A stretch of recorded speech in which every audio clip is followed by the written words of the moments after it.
Well, hello again. This is DRM Unfiltered, the podcast that dares to go beyond the buzzwords. Let's get ready for some bold conversations with experts, clients, and industry leaders transforming capital program delivery.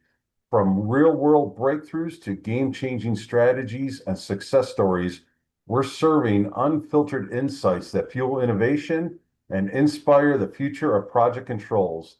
No fluff, no filters, just the voices shaping tomorrow. Joining us today is Eric Torchia, and we're going to be talking decision science, forecasting, and the future of analytics leadership. Eric, thanks for joining us. Why don't you give yourself a little introduction? Tell us a little bit about yourself.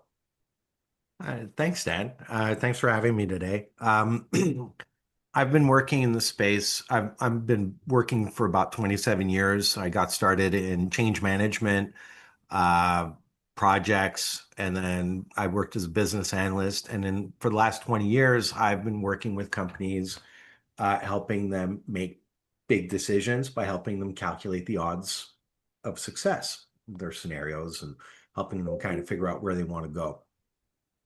So I was a reseller for a tool called Oracle Crystal Ball. Our firm over the years represented almost 15 different vendors in that space, including, and this is how I know Dan, project risk, cost estimate risk, all sorts of different types of modeling that play themselves well to simulation. So that's what I've been doing. I've trained hundreds of analysts on, building models, understanding, explaining analytics. What do the results mean? How to use them? So, uh, and then of course, lastly, because even though I'll be told that I'll get to plug it later, I've also written a book, or I'm right in the process of writing a book series on it, of which one came out. So where what I try to help is how to become people become better advisors to their organizations, to their peers, to their seniors. And that comes also with understanding the tools you work with. So anyways, that I would like to think that a 27-year career could be summarized like that. You hope it can. I mean, almost 3 decades in, but great having you on today's episode, Eric. This episode, we're going to explore how modern organizations can navigate uncertainty, sharpen their forecasting capabilities, and build analytic teams that will truly influence strategic decisions. Through the lens of our executive lead analytics leader, Mr. Torquia, we want to explore how that next generation and technologies are going to reshape how companies model risk and opportunity, from early warning indicators to real world examples of, hidden risks. So, listeners, we're hoping that you walk away with practical insights on modernizing analytic strategies, avoiding common modeling pitfalls, and leading teams that can drive meaningful, measurable impact across complex projects and portfolios. So we'll dive right into some of the questions I got for you, Eric. Um, Sure. our first one is, what major shifts have you seen in how organizations approach forecasting, simulation, and optimization? Well, what's old is new again. So what a lot of people don't realize that back in the 60s, the 50s, a lot of this stuff was done with slide rules and so on. Um, and then we ended up having spreadsheets, right? So for a long time, we democratized the analytics, so we didn't have to go to the guy with the white coat in the office with that was freezing because I had an entire floor of computers to do the math, which is how most corporations did it back in the day. Now everybody had a PC and they were able to do this with spreadsheets. So this is what brought us to probably um, the 2000s. And now we came back to looking at tools because it was a lot easier. We had add-ins like Crystal Ball and At Risk, and some of these ideas of operations research on how to optimize and build better decision models came back. But as in anything, things evolve. So then we got into the era of big data. So now we had a ton of information to be able to do our analysis. And with more information, then you have the opportunity, which was the next wave, to think about machine learning. So for a while, we had a lot of data scientists. The big focus was on how to forecast using data-driven methods. Now we're coming back a little more to the basics. And uh, we also have AI. So AI can produce models, it can suggest ways of doing things, but a lot of what it's recommending, if you're not getting into the heavy duty, machine learning stuff, are the things that we can do in Excel, some of those techniques, but they're more advanced than what we used to. So we have a lot more tools at the disposal. People are learning how to code, and the AI, the LLMs, ChatGPT, Claude, Copilot, what have you, they are all able to produce quick solutions when you are looking at simulation. Now, what's the simulation for all that stuff? Well, what becomes a challenge is that you also have to understand how to interpret this stuff. So a lot of the programs that are coming out now um, are going back to having a focus on probability statistics, which a lot of this, when we had the fashion wave of decision scientists, we had a lot of really good technicians, but not people that understood what the answers meant or how the math was really being applied. Um, so sorry. Um, so so basically, those are some of the shifts. Now, the other thing that you might notice, a lot of the packages that we're working now, like Primavera's, OPC, all right? So the Oracle Primavera Cloud. Some of these cloud tools, they allow you to build these things, and they have some of these capabilities built in.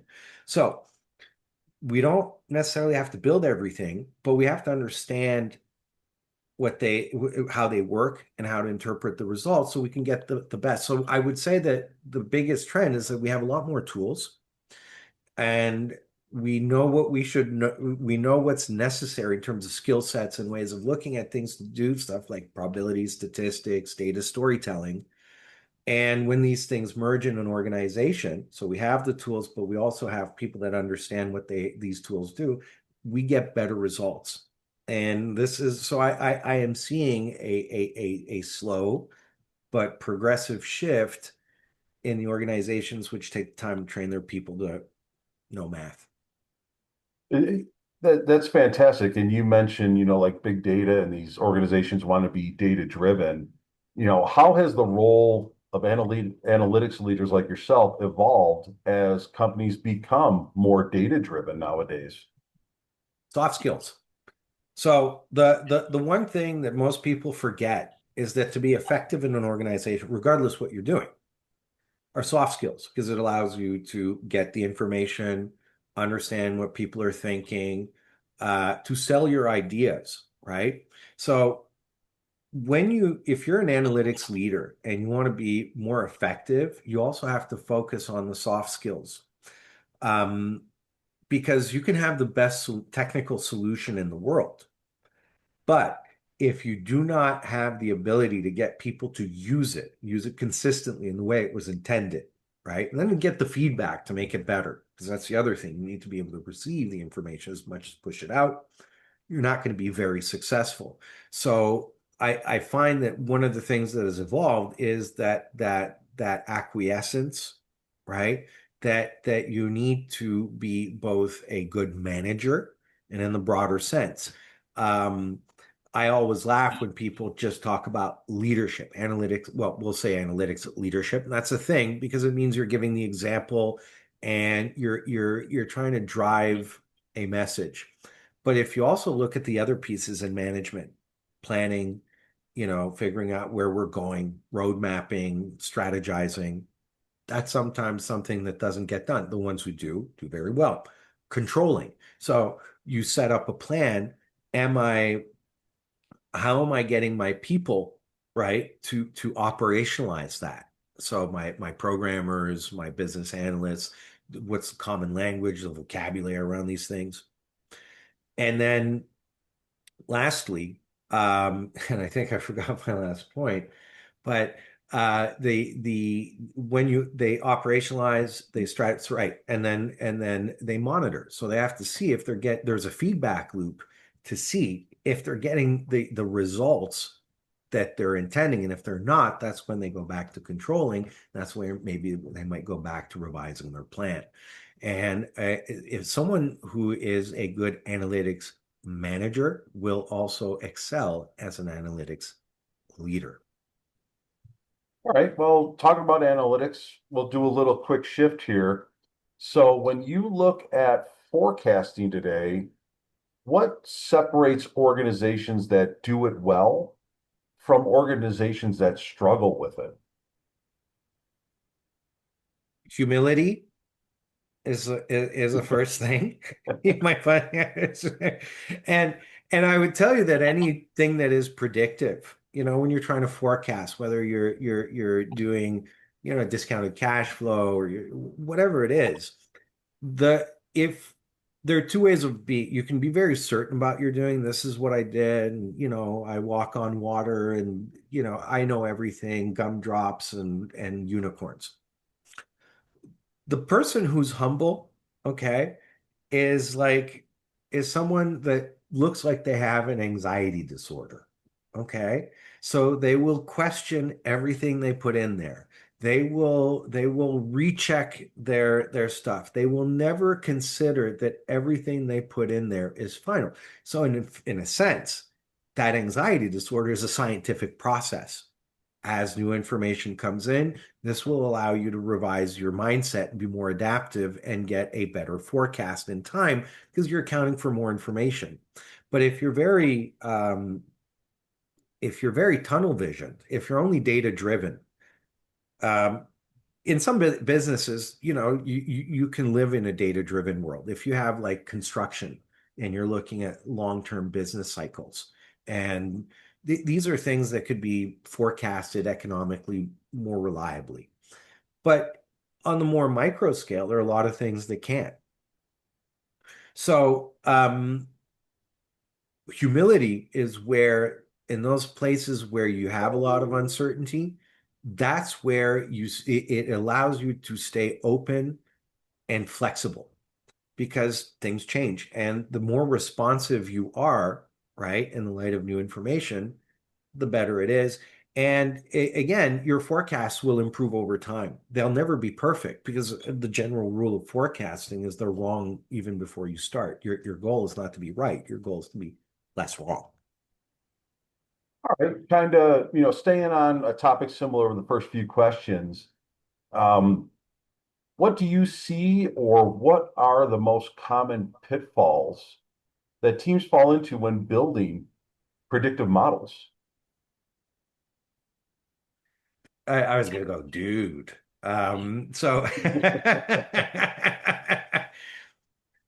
there are a lot, okay, and they come back to the whole idea of soft skills.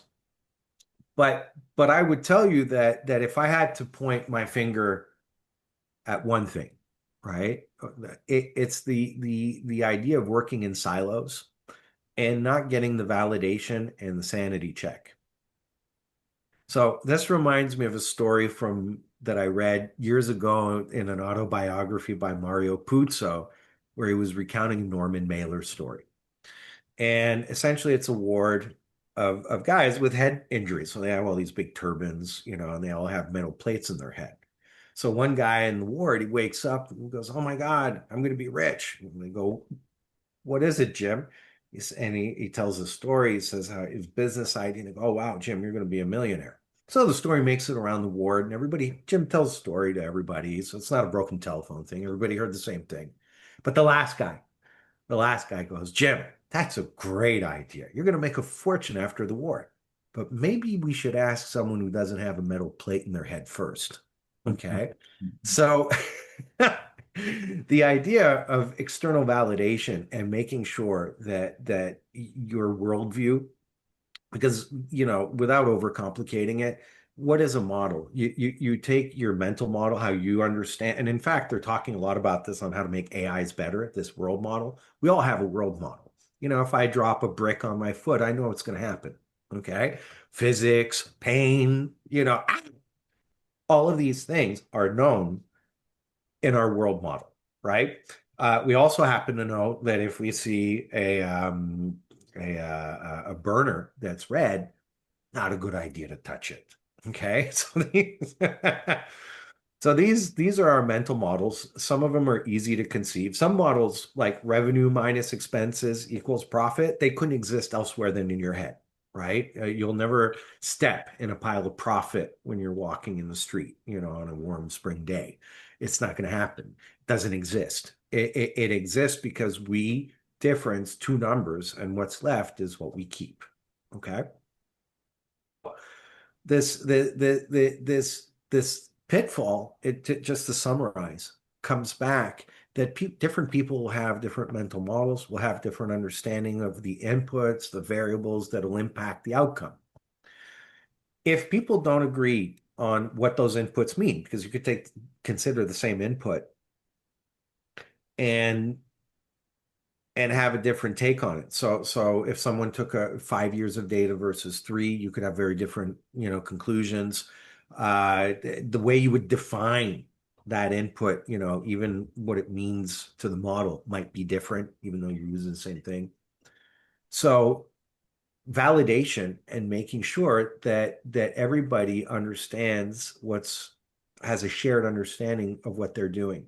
So the criminal mistake is not checking that and not making sure that what we built answers the question that was asked, right? So we validate if we're answering the right question, and we validate if we captured the logic and the problem and the core data correctly.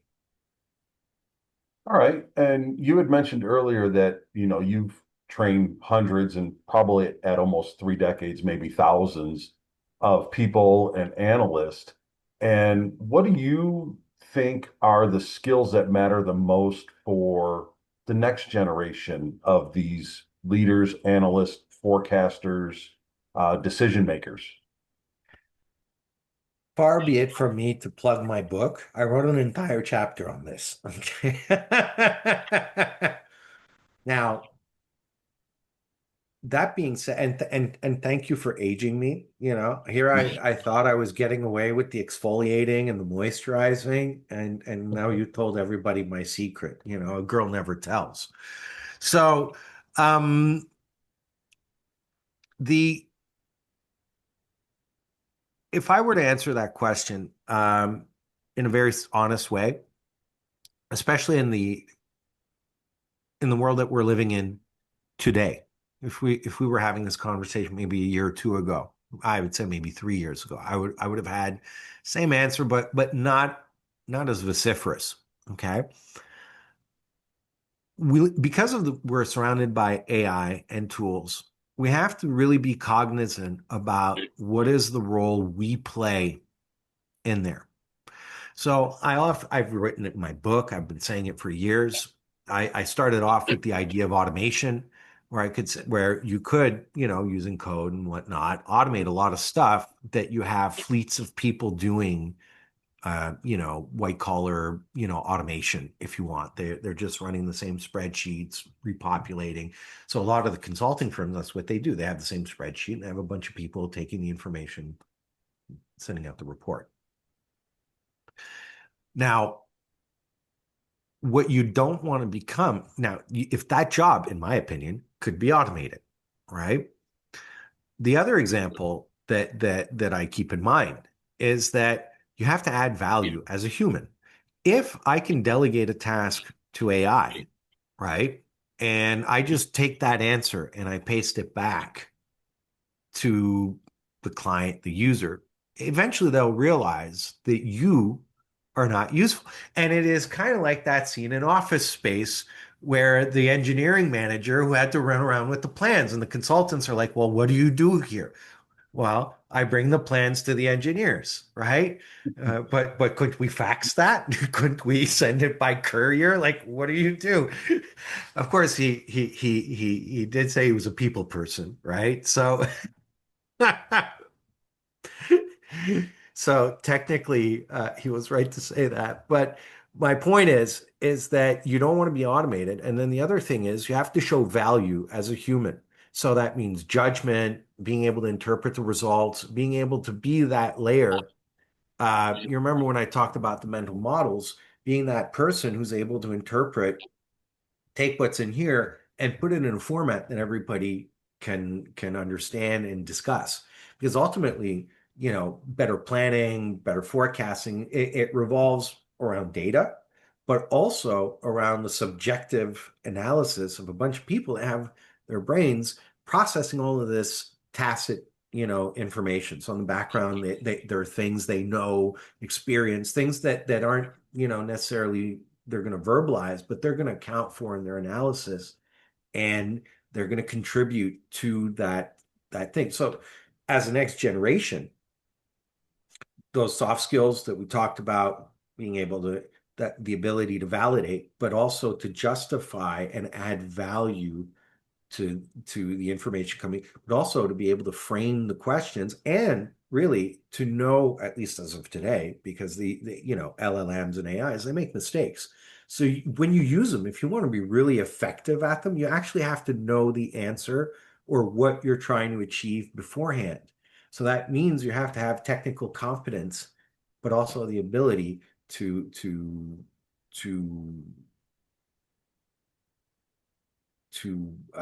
how should I put it, come in to make it valuable to the people that are working and employing you. Okay, so it's basically justifying why you're getting a paycheck. It's funny and good that you say that, because when you start talking about the next generation, there's always stuff that has to be passed down. And that kind of leads to my next question is, can you share a moment where analytics uncovered a risk that leadership in that organization didn't initially see? And the reason I ask this question is that next generation has to provide that detective sort of type of work to uncover things that maybe people didn't see previously. Well, right, and sometimes that it's not that they don't see it, it's that they don't want to see it. Okay. So I was in an organization where we built a portfolio. I was tasked to kind of structure all the risks and then prioritize which projects would reduce the organization's exposure to shutdowns, breaks, all sorts of stuff that would cost money, right? Now, when you were being objective, even if you were using the worst methods possible, okay, which were still better than, you would end up with a conclusion that certain parts of the business required more money, right? And if you were looking at business continuity, this is where you would put the money because it pinches everything else that comes before. So the further downstream you are, if it breaks, the more damage, and some internal, that internal value chain gets disrupted.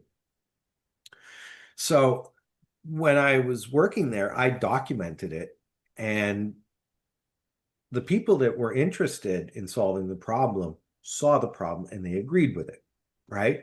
And that would have enabled a certain strategy, portfolio strategy to solve that problem.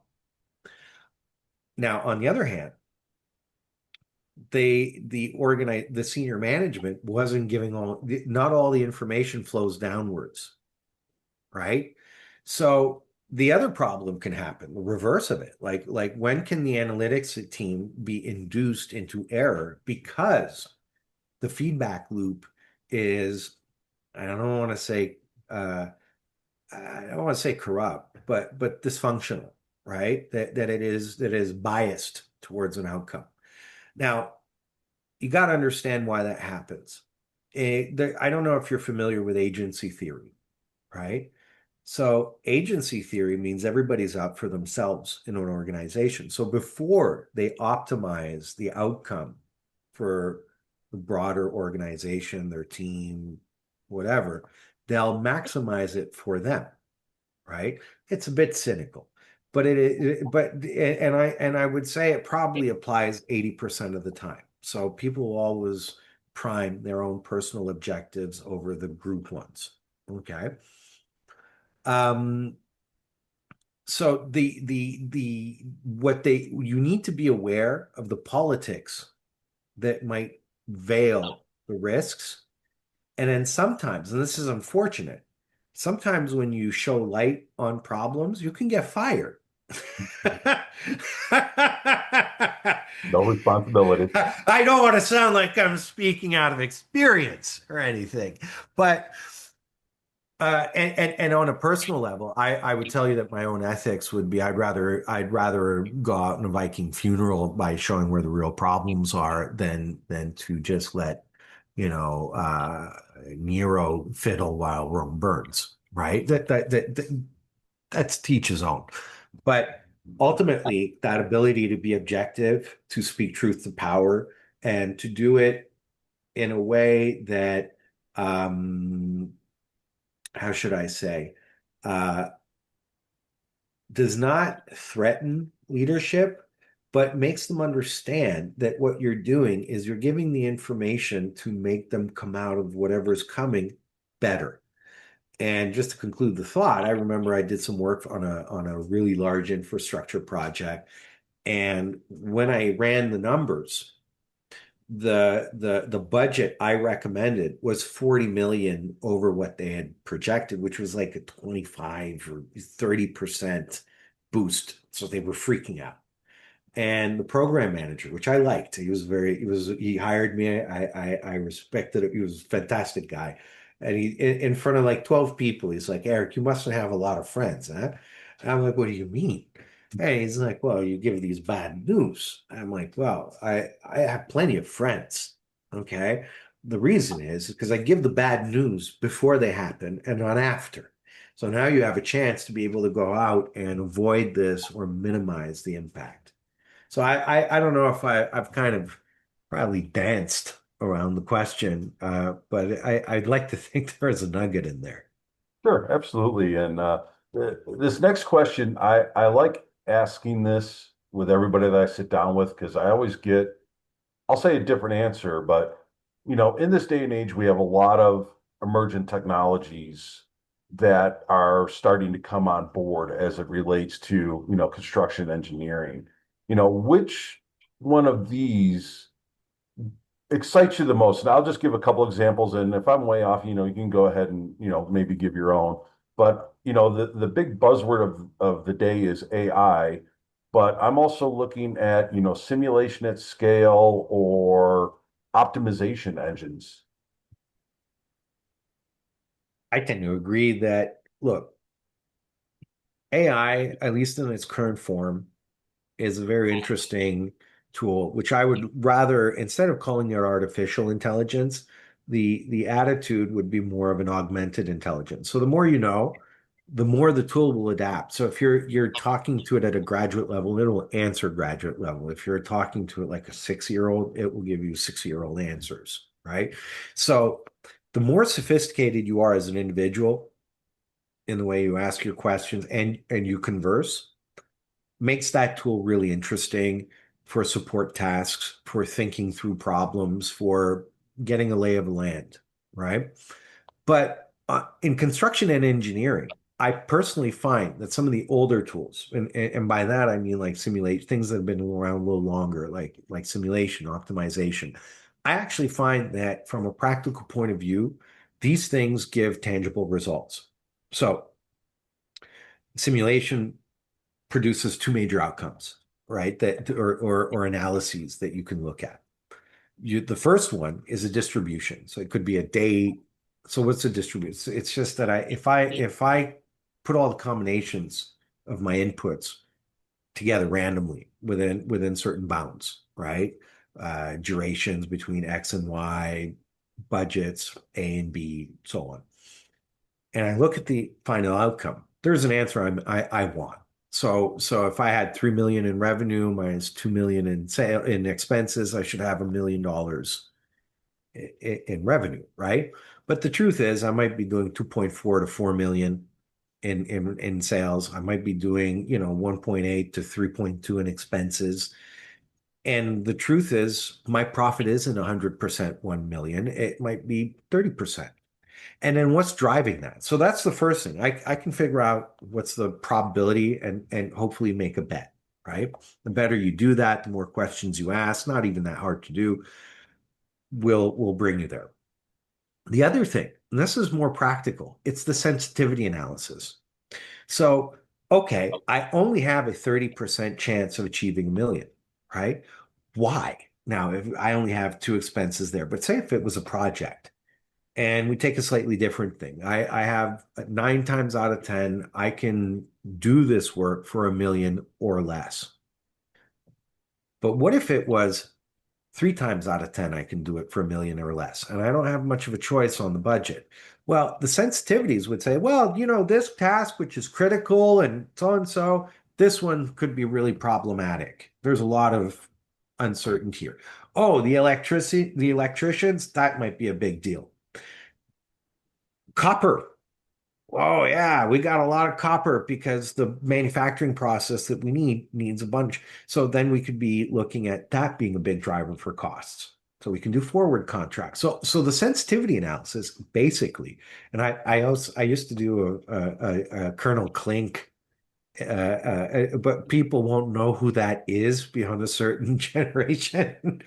But if you remember in The Great Escape, he said, why, Steve McQueen asks, why did you bring in all of the, worst escape artists in the same place? And the colonel says, we took all of the rotten eggs and we put them all in the same basket and we watched the basket very carefully. And if you think about sensitivity analysis, those are your rotten eggs. And that's the basket of problems that you're watching very carefully because those are the ones that are going to determine if you're going to make your objectives or not. So, why do I think simulation is interesting? Because it gives you an insight into the things, if you did it right, that you can manage and those that you can't, and then you can have a targeted strategy for getting those done. Um, as for optimization, I think that's actually an underused, it's a very well developed and understood technology, but in what we do when it comes to capital project, I think it's underused. I think that if you're running a program, there should be optimization on sequencing, right? I've seen in the old days, I saw a tool that did that, but it's not broadly used.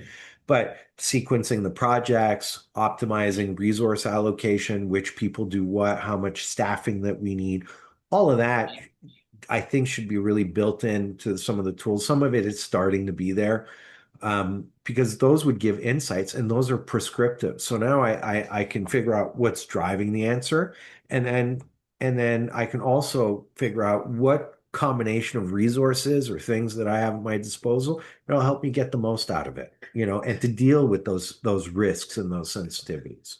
So I tend to agree that all three of the technologies you brought up are interesting, but the ones I think from an operational and a technical point of view that would support leadership best are simulation and optimization, both at the portfolio level and at the project level. All right, great. And, kind of expanding that just a little bit more, this is going to be obviously your own personal opinion, but what advice would you give to organizations that are trying to modernize both their analytics and their risk strategy? I would say, to quote my old daddy, start with the end in mind. So managing risk, right? Ultimately what it is that we're trying to get to our destination the most efficiently as possible. So you mentioned I work on decision science. It's what the cool kids call, management science, which was basically operations research applied to business problems. Okay. But ultimately, what is it? It's the allocation of the optimal allocation of resources to objectives. So our goal is both to understand what those objectives are and then support the allocation of resources to get there, right? Um, I'm sorry, could you run that question? Just I It's got lost in my own advice thoughts. you would give to organizations that want to modernize their analytics and their risk strategy. Right. So again, like, thank you. So coming back, starting with the end in mind, you need to know what the decision, what you're managing against. That's the first thing.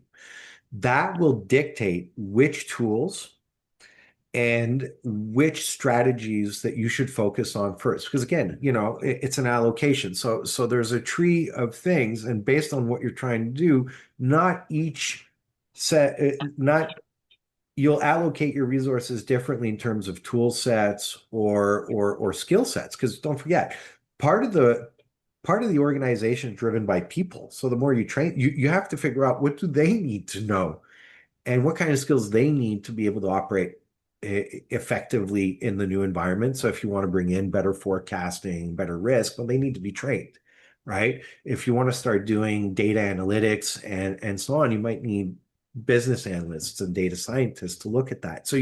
So in a sense, before you start modernizing, you need to figure out where you're going. And I remember there was an old book title and it says, well, you can't get there from here, especially if you don't know where here is, which brings me to the second thing. What's your current state of affairs? And you can't live in a lofty world thinking you have these things when you don't. And Dan, you've been doing software for a long time. We go way back, and you know that a lot of people don't always equate what is required to get a solution to work versus they'll minimize it. It's like, oh, well, it's like installing Word. But it isn't. I have to train the people. They have to understand the technology. I got to get the data clean. I got to get all these things. And everything I just described, no matter what you do in analytics or in software, will pass through that. And those are all expensive activities. So before you start doing that, maybe you need to figure out what is it that you really need to succeed in the next 2 or 3 years, right? In terms of capabilities, software, and that'll give you a training plan. That'll give you a software roadmap. That'll be indicative of how much money you need to throw at it. So how much you should budget, how much you need to go to finance, CapEx. These things matter. So yeah, start with the end in mind. Start with where you want to be. All right. I know we're getting towards the end here, but the last one is kind of we're going to take a stroll down memory lane, and having you look back, was there a specific moment, maybe a project or an experience that had the biggest impact on your career? I mean, there are several kinds of projects. There are the traumatic ones. Okay. There, there are the successful ones. You know what I mean? They're the ones I've forgotten. Um, I would tell you that one of the most interesting projects, I'll take it under that, was when I worked on some highways in California. So it was interesting because not too many organizations or governments, for that matter, value the risk analytics. Okay. And I was able to do some really interesting work. Like I did some traffic modeling, time series forecasting recessions. Like that is one to this day, still one of the coolest economic models I built, where I would randomize recessions and their duration, and I would see the impact on the toll booths. Okay. And then there was all the conversation about autonomous cars. Even 10 years ago, we were talking about what would happen if we had driverless taxi fleets and all of this stuff. So what I found and it's that sometimes the projects that we work on, we don't realize the impact and the amount of people that we're touching, and we get to do cool stuff like advanced modeling, bringing some opinions. And here's the thing that was cool for me is that when I got started, way back when I started my company when I was 22. I worked with people far more senior than me because 22 is not like you can sell yourself, but I wanted to be a consultant. And I even then I kind of understood that I was part of the analyst class. Okay. Um, Even though I worked in, change management and, SAP change management, so getting people to adopt technologies, which I thought was interesting too. I always considered myself to be an analytical person, but I never knew how I would get there. And I also thought my dad did not agree with me. I should be a generalist, right? He said, what the hell? You know that I speak like sailors, so I'm going to temper myself. I said, what the hell do about being a generalist, right? You're a little, you're only 22. So I knew I wanted to be that generalist. So where the analytics, where the risk stuff brought me is that it allowed me to be very senior because I had a technical domain that most leadership, most people did not understand in terms of the technical piece, though they could. I mean, it's not, I hate to say it, but Monte Carlo simulation, when you take an hour to sit around and understand, it's not that hard conceptually. But they didn't get it, and they needed someone that was able to take what was in their head and put it in math. And then when they would look at it, they'd be impressed. That cut my trajectory to being a senior consultant by 10 years.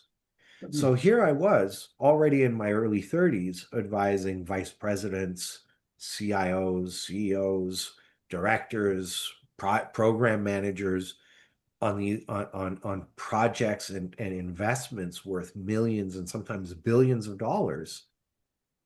And every time I got to do one of those things, I got to learn. I got to learn their business. I had to learn their business. I had to read their their financials, go if they were publicly traded. So every time I did something like that, I learned more and I brought more to the conversation with every assignment I did. And I got more and more senior. But to be senior, you have to hang out with the senior crowd. But to be able to do that, you have to have something that is A, not threatening to them and useful to them. And as far as I'm concerned, I've trained a bunch of people telling them that, whether you call it decision science, risk, quantitative risk analysis, all these things, these are tools that you can position correctly, be that sniper rifle at the meeting. You're the one who has the information. You are there to help them look good. In fact, I'll conclude on my thought on this. One of my favorite taglines that I say to my clients is, look, the deal is simple. Your boss gets results, you look good, I get paid. And that is so what are all the projects, but I would say that the bigger ones, the ones where you get to touch more people, have a bigger, those are the ones that are more fun, they're more memorable. And then the other ones that are probably more traumatic, those are basically like we learned earlier. You find out that in your world model, don't put your finger on the red burner.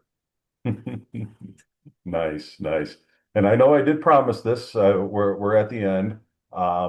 Give you some time if you want to, plug your book title, where people can find it. Feel free. I've read it. It's actually a really, really good book. So, I will suggest it to the audience. Well, thanks. So here, here's well, that your thing is not helping me. There we go. Yeah. So so now that I'll shamelessly plug my book. So yeah, I'm writing a book series, superhero. The first book was co-written with my friend Bill Climack.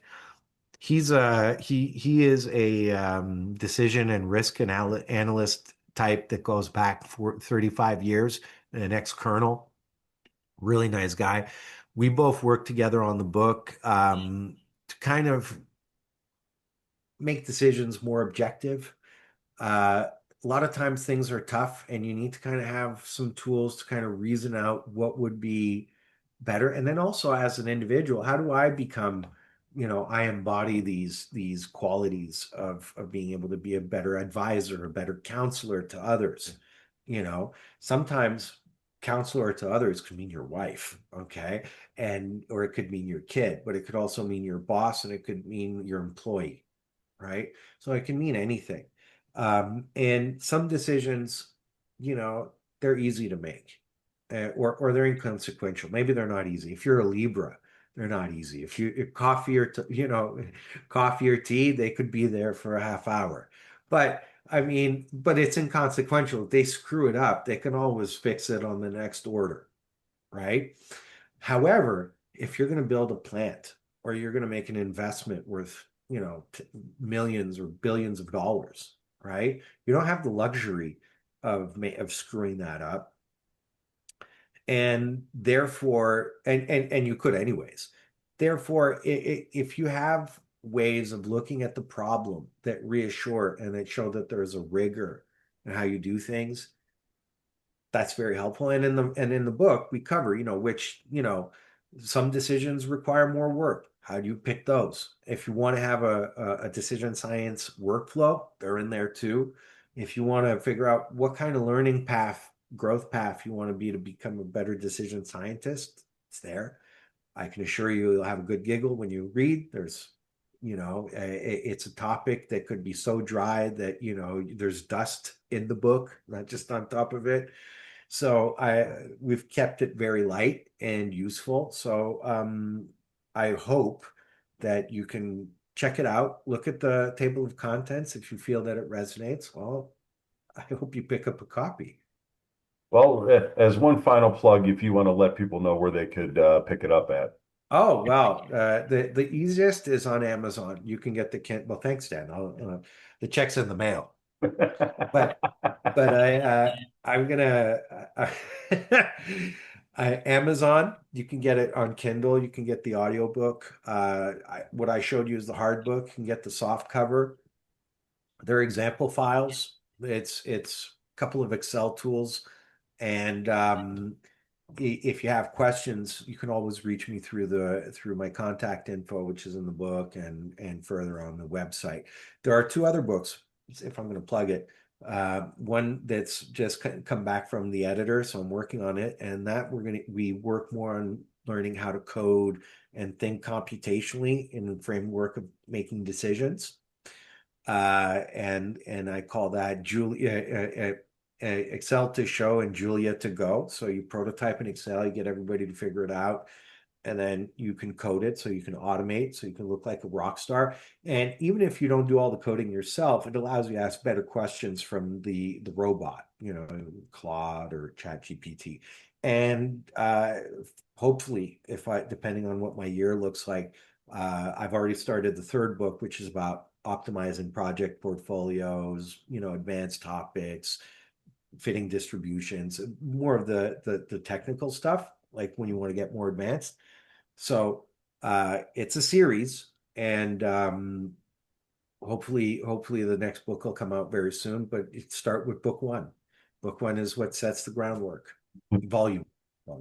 Awesome. I know we covered a lot of topics. We kind of crammed a lot in, and I'm sure we could probably deep dive a lot further into some of those topics. And maybe you and I could sit down and do another episode where we just dive into one specific topic altogether. But Eric, I really appreciate you taking the time today, sit down and talk with us, and hopefully we can do this again soon. Thanks for having me, Dan.